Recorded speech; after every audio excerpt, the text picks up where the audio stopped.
Isang ordinaryong umaga, tahimik lang sana ang araw ni Mia. Hanggang biglang nag-vibrate ang phone niya. Pagbukas niya, ito ang nabasa niya. "Ma'am, nasa barangay na kami. Hinihintay ka na lang." Parang nanlamig ang katawan niya. Sunod na text, "May kasama kaming pulis. Magbayad ka ngayon." Nagpanik si Mia. Iniisip niya, totoo ba ito? May reklamo na ba? May pulis na ba? Hindi lang utang ang naiisip niya.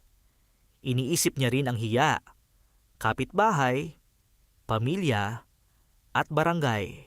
Sa kabilang side, tuloy ang pressure ng collector. "Wag mo na patagalin. Alam namin bahay mo. Nasa barangay na kami." Dahil sa takot, muntik na siyang mag-reply. "Sige, magbabayad na po ako." Pero bago niya pindutin ang send, huminto siya. May naalala siya. Hindi lahat ng nananakot sa text ay official. Tanong niya sa sarili, kung totoo ito, bakit text lang? Wala siyang natanggap na sulat. Wala ring official summons. Walang date. Walang oras. Walang pangalan ng barangay staff. Walang malinaw na complaint. Doon niya naisip, baka pressure tactic ito.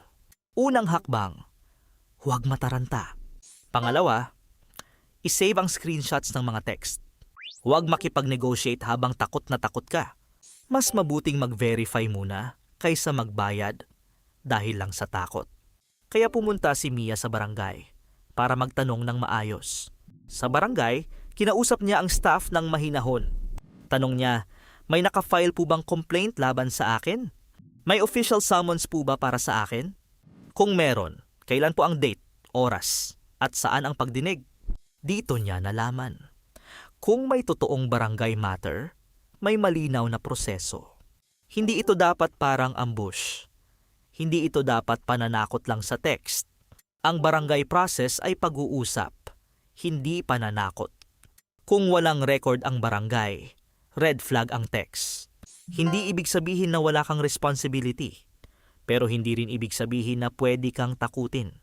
Kapag ang message ay puro may pulis, nandito na kami. Last warning, mag-ingat. Magkaiba ang official notice sa mapang threat na text. Ang text alone ay hindi automatic proof na may official barangay proceeding. At tandaan, hindi automatic na kulong dahil lang may utang. Pero kung may tunay na summons, huwag i-ignore. Harapin ito ng maayos. Maghanda. Dalhin ang documents, screenshots, at sariling paliwanag. Kung nalilito ka, humingi ng tulong. Hindi mo kailangang harapin ang takot mag-isa. Ginagamit ng pananakot ang hiya, kaba, at pressure para mapilit kang magbayad agad.